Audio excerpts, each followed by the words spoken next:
Bonjour à tous, c'est Arak et aujourd'hui on se retrouve pour un format d'interview qu'on n'a jamais fait auparavant parce que d'habitude on fait ça dans des beaux endroits en extérieur et tout avec du ciel bleu, des feuillages, des arbres de partout. Et là actuellement on est dans un petit studio pour parler avec Ami Mozilla. Comment vas-tu? Eh ben, ça va nickel, hein, Mais Et dis-moi. toi, ça va? Moi ça va oui, mais dis-moi, mais qui es-tu? Qui je suis? Du coup, moi, je suis Mozilla, une vache crocodile de mon fursona. Et voilà. Ok, et du coup, à part être une vache crocodile, qu'est-ce que tu fais dans la vie? Dans quoi? Qu'est-ce que tu fais? Alors, je fais beaucoup de choses dans la vie. Je suis actuellement en train de passer un diplôme d'éducateur canin Ah. pour pouvoir rééduquer les chiens qui en ont besoin. J'ai un BAFA à mon compte. Je m'occupe des C'est enfants. quoi un BAFA? Un BAFA, c'est un diplôme pour s'occuper des enfants dans des centres aérés. Ok, donc Faire de l'animation. tu pourrais travailler au Club Med du coup. Carrément, Ok. carrément. Faire des colonies de vacances. Je serai l'animateur Fury le plus cool du monde. Yes. Et l'année prochaine, je vais tenter de rentrer au Cours Florent, une école de cinéma pour être acteur, comédien. Mais du coup, tu nous parlais que tu serais le meilleur animateur Fury, mais du coup, c'est quand que tu as découvert le fandom? Alors, le fandom, en vrai, je crois que je l'ai découvert quand j'étais en sûrement quatrième, parce que on va dire que moi, j'avais une passion, c'était les masques. J'adorais les masques en tout Bien genre. avant le Covid. Bien avant le Covid, en effet, j'aimais les masques d'Halloween, des masques à gaz, j'avais ouais, toutes sortes de masques, j'adorais. Et au fur et à mesure du temps, je traînais beaucoup sur Internet, les réseaux, Facebook, et je suis tombée sur une fursuit. Ah.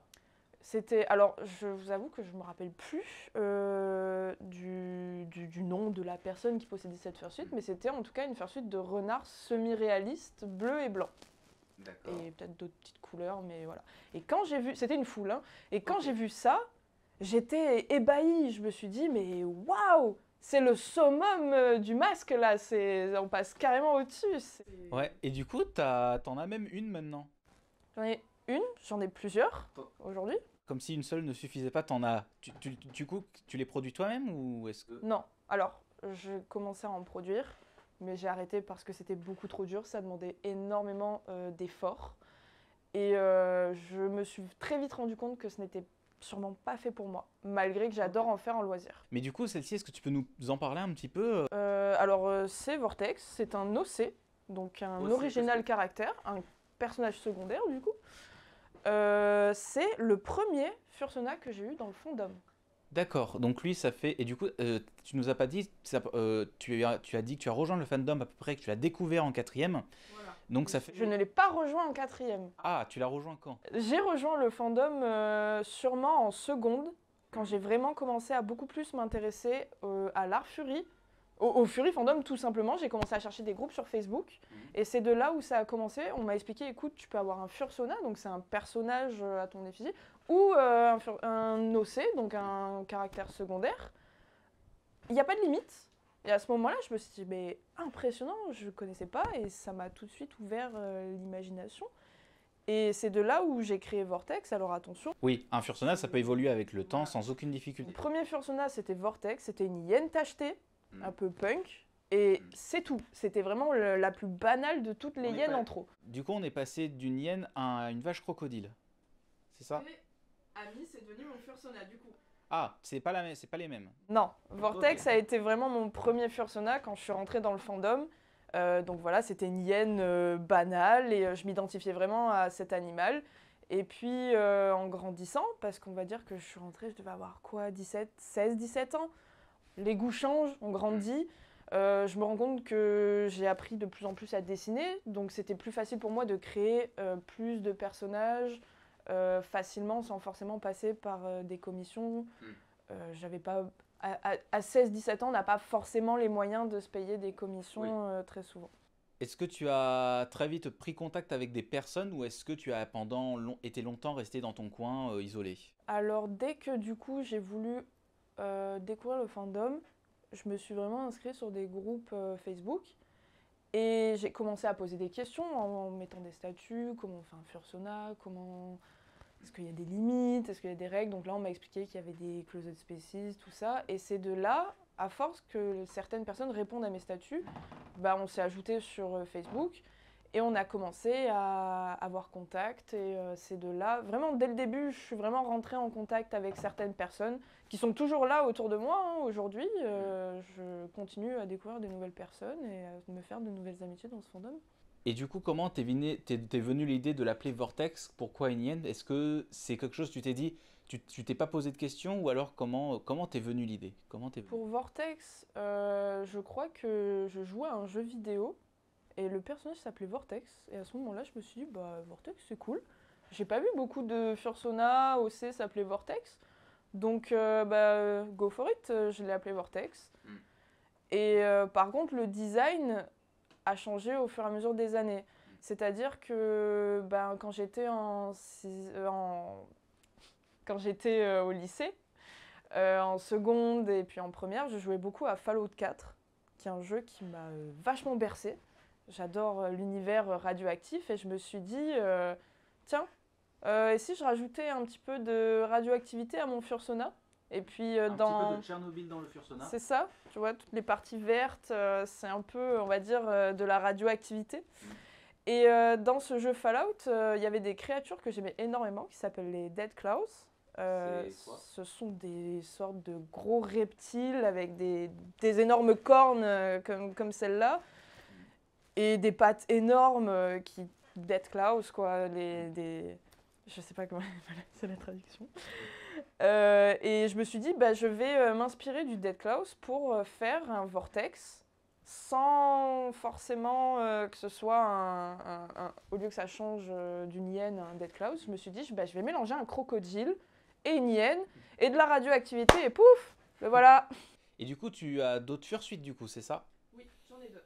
Et c'est quoi comme personnage, comme espèce? Alors du coup, il y a Klaus, on va dire mon fursona secondaire, mon fursona masculin. C'est un lama.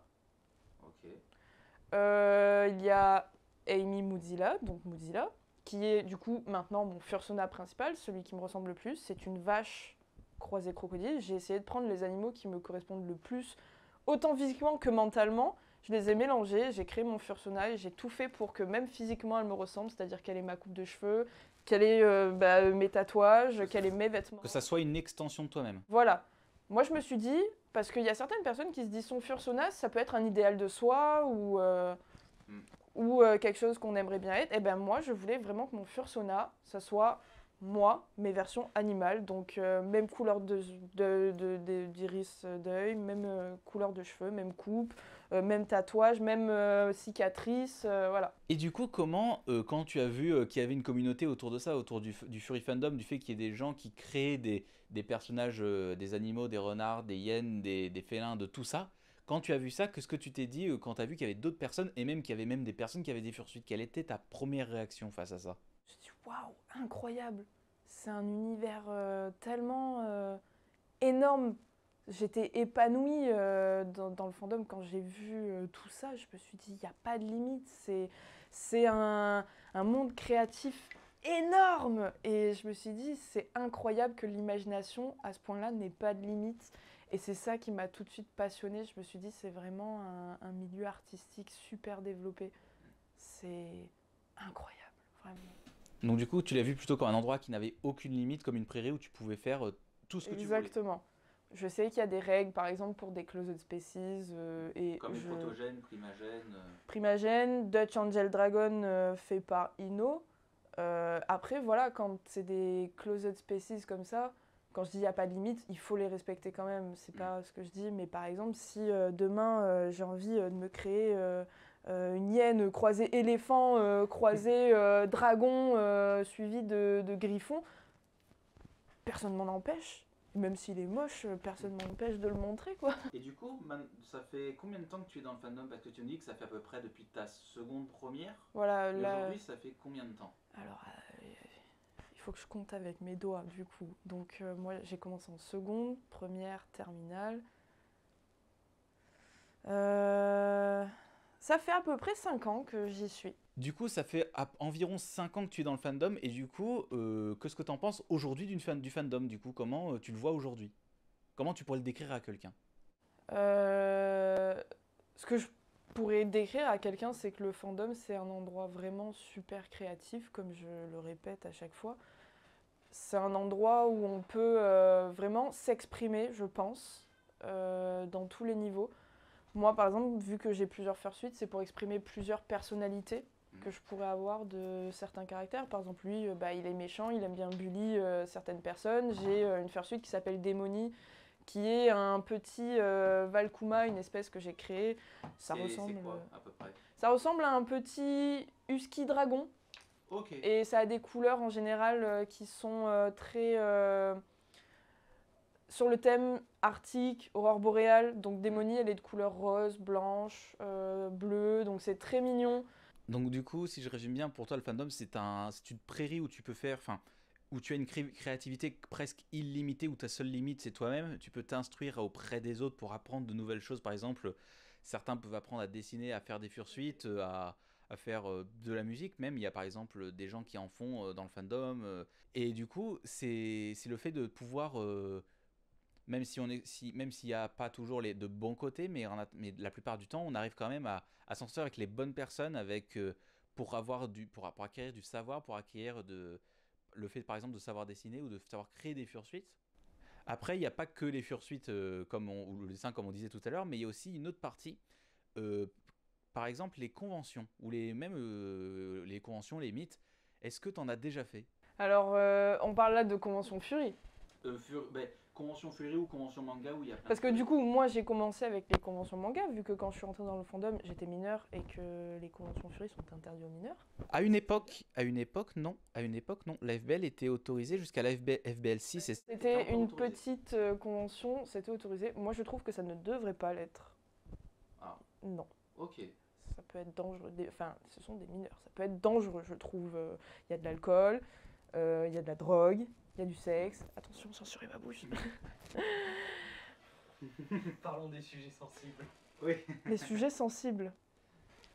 les fameux sujets sensibles. Mais non, donc au début, moi, du coup, j'ai commencé avec les conventions manga.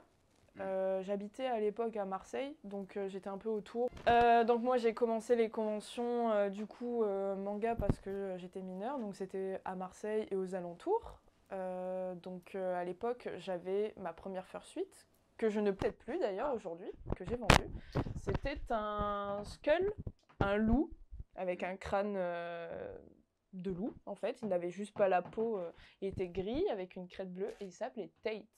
Et c'était un OC, ce n'était pas un Fursona, et c'était ma première fursuite.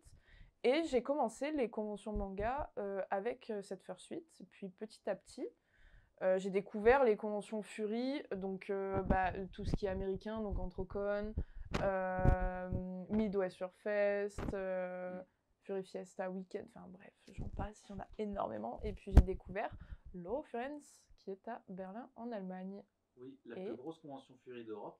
C'est ça. Et ma première convention Fury, je l'ai faite en 2019, et c'était l'Eurofurence en Allemagne. Ah oui, tu commences par petit. Voilà, j'ai commencé très gros. On va dire que c'était plutôt une personne n'avait plus sa place, enfin quelqu'un voulait vendre sa place, et puis j'ai une amie qui se retrouvait toute seule, donc elle m'a dit bah viens, et ça m'a motivée, et du coup bah, ma première convention Fury c'était l'Eurofurence.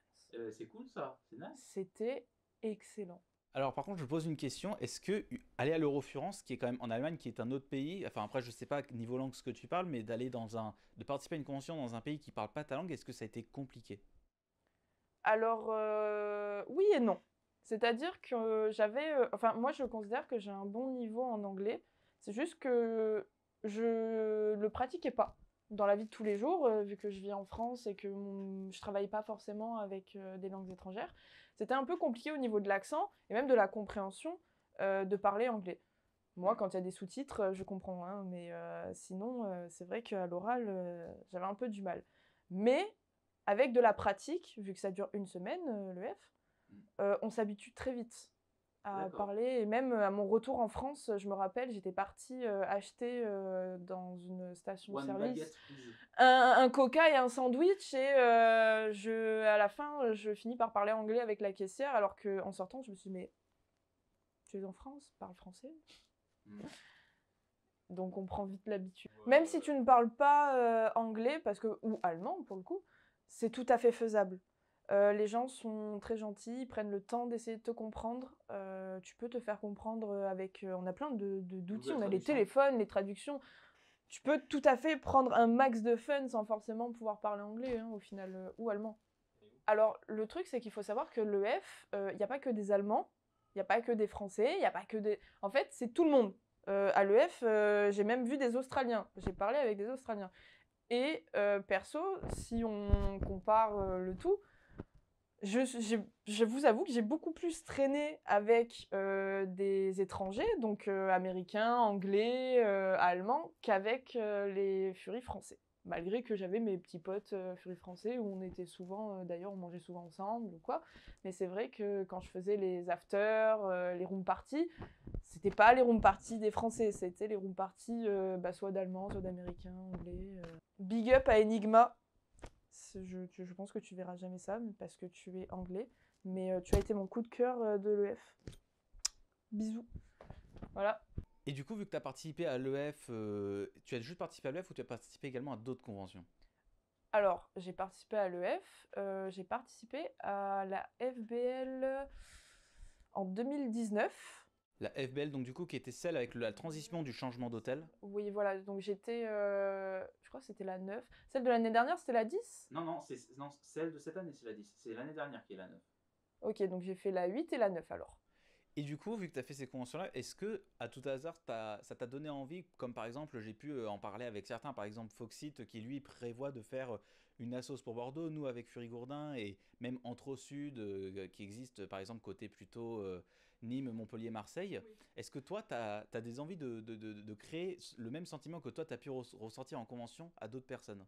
Alors oui, parce qu'avec Fox, on essaie de créer quelque chose. Ah, vous êtes tous les deux dans le coup? C'est nous, Bordeaux. Ah, c'est nous. Attends, tu peux répéter le nom? Bordeaux. Bordeaux. Pourquoi Bordeaux? Moi j'entends Bordeaux et Renardo. Non. Bor, c'est le sanglier. Ah. Bordeaux. Ah. Voilà. Ok, d'accord. Et vu qu'il y a des sangliers dans le tout sud-ouest, ben on s'est dit, let's go. De 206 aussi. Exactement. Aussi, les pauvres. Comme nous. Petite pensée à eux. Ok, donc je vois. Donc du coup, vous avez tous les deux un projet prévu pour les peut-être une ouverture prochaine. Ça, c'est. On sait pas. Dans quelques années peut-être. En quelques années. Pour le moment, ouais, on reste en petit groupe. Ouais, c'est plus facile à gérer. Ok, ça c'est cool, ça c'est cool. Est-ce que tu as actuellement des projets dans le fandom? Est-ce que tu as des nouvelles fursuites, de nouveaux trucs? Alors, je pense que je vais en décevoir plus d'un. Mais je pense arrêter le fandom Fury. Parce que... Non, pas du tout. Parce que bientôt, je reprends les études de théâtre, de cinéma, d'acting. Ça va me prendre énormément de temps. Ça va me demander énormément d'argent parce que ce genre d'école, ce sont des écoles très coûteuses. 7 000 € par mois. Par an. Pas par mois.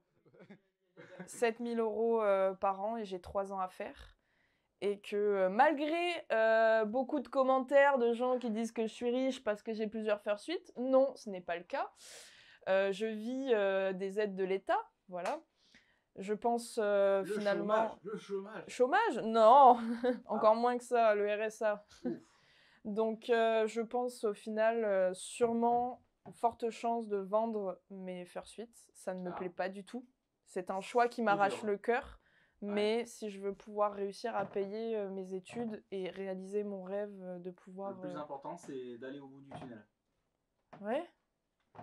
Et du coup, alors je dis pas que c'est encore fait pour la vente de mes fursuits, hein, parce que peut-être que certains vont s'enflammer en mode « Ah, mais du coup, je serais intéressé pour acheter machin !» Ce n'est pas encore fait, mais il y a de fortes chances que du coup, je sois beaucoup moins présente dans le fandom et que je reste uniquement avec mes amis proches, du coup, que je me suis fait dans le fandom. On me voit beaucoup moins sur les réseaux. Et du coup, quand tu dis que tu vas te séparer de tes fursuites, bon, pour beaucoup de gens, ça va faire bizarre de voir ces fursuites-là sur d'autres corps, mais au final, Est-ce que si ça permet qu'elles vivent à côté, est-ce que Ça me C'est ferait pas la meilleure plaisir. chose. Ça me ferait plaisir de les voir avoir une nouvelle histoire, une nouvelle vie. Euh, Ça, évidemment, ça me fait quand même un pincement au cœur, mais je préfère pouvoir réaliser mes rêves, du coup, de continuer à travailler. en plus de voir tes rêves, en plus de continuer tes rêves, tu verrais ce que tu as créé, ce que tu créé depuis tant d'années, continuer à vivre, continuer à vivre à côté de toi. Et ben du coup, merci de m'avoir donné de ton temps, merci d'avoir accepté de venir et merci de Foxy d'avoir fait notre magnifique régisseur. Voilà. Et en plus, oh mais ça tombe bien, en plus il a un interview pour lui tout seul en plus. Oh, mais quel popu. Oh oui, mais en plus, non mais oh là là, mais quel popu. Bon, et bien sur ce, merci à toi. Et sachez que si vous souhaitez, retrouver cette émission en audio, elle est toujours disponible en MP3 et sur Spotify. Lien en description, bien sûr, mais ça en fait des liens en description, mais c'est pas possible. On dirait qu'il y en a partout. Et sur ce, je vous dis à la prochaine vidéo et à plus. Ciao.